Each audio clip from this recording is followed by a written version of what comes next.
Hi there, welcome to Bike Wagon Community College. My name is Nathan. Today we're going to talk about bike tire sizing. When it comes to finding the right size tire for your bike, it can be a bit confusing. Usually you can just look at the old tire and get the same size and be totally fine. But occasionally the old tire might not be available, and even if it is, you might look at the wrong number, and when you try to throw the new tire on the wheel, you'll have some troubles. And like the rest of the bike industry, standards have changed over the years, not to mention the strange mixture of millimeters and inches you'll find when you're looking for new bike parts. So a little understanding goes a long way. First off, let's talk about the most common wheel sizes out there. Now, when we talk about these wheel sizes, we're talking about the outside diameter of the wheel with the tire fully inflated. In reality, these common measurements are approximations. We'll talk more about that in a second. But here are some of the most common sizes you'll run into. 700C is the most common size of road wheels. It's not 700 centimeters in diameter, it's 700 millimeters. The C is a holdover from an old French standard where they used A, B, or C to denote the width of the tire. For some reason, the C stuck around. We're not sure why, that's just the bike industry for you. 26-inch wheels are the old standard for mountain bikes. 27.5-inch wheels are the new standard for mountain bikes. You'll also see this occasionally written as 650B. And lastly, for the most common sizes, 29-inch wheels are another common size you'll see for mountain bikes these days. You'll see other sizes out there as well, like 12, 16, or 20-inch wheels for kids' bikes, 24-inch wheels for youth mountain bikes, and 650C-inch wheels for smaller road bikes.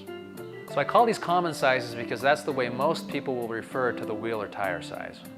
And most of the time you can rely on the common size when looking for a new tire. For example, a road tire may be labeled as 700C by 23, where 23 is the width in millimeters.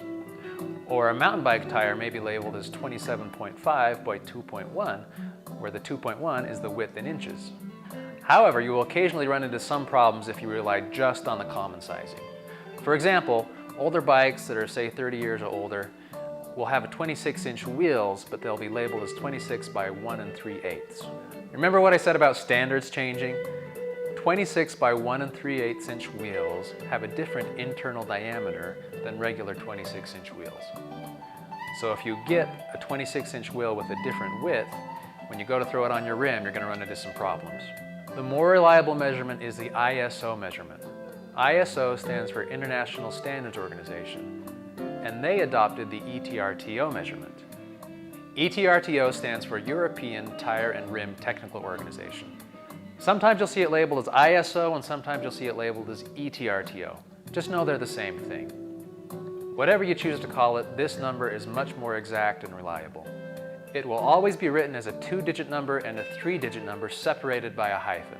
The bigger number is the inside diameter of the tire in millimeters where the bead seats to the rim. The smaller number is the width of the tire in millimeters. The units of measurement are consistent across road bikes and mountain bikes, so if you use the ISO measurement, there's little room for error. If you're replacing an old tire, just look for the ISO measurement. It's usually printed into the sidewall rubber right next to the common sizing. If you have a brand new wheel or an old wheel without a tire on it, just look for a label with the ISO measurement on it. On the rim, that's the external diameter, but it should match the internal diameter on the ISO measurement of the tire. Most rims will accept a range of tire widths. Just make sure you don't go too wide or too narrow for the type of bike you have, or you might run into some issues with getting the tire to seat to the rim or rubbing against the frame of your bike. So there are the basics of tire sizing. If you have any questions, please feel free to contact Bike Wagon customer service and they'll get you pointed in the right direction.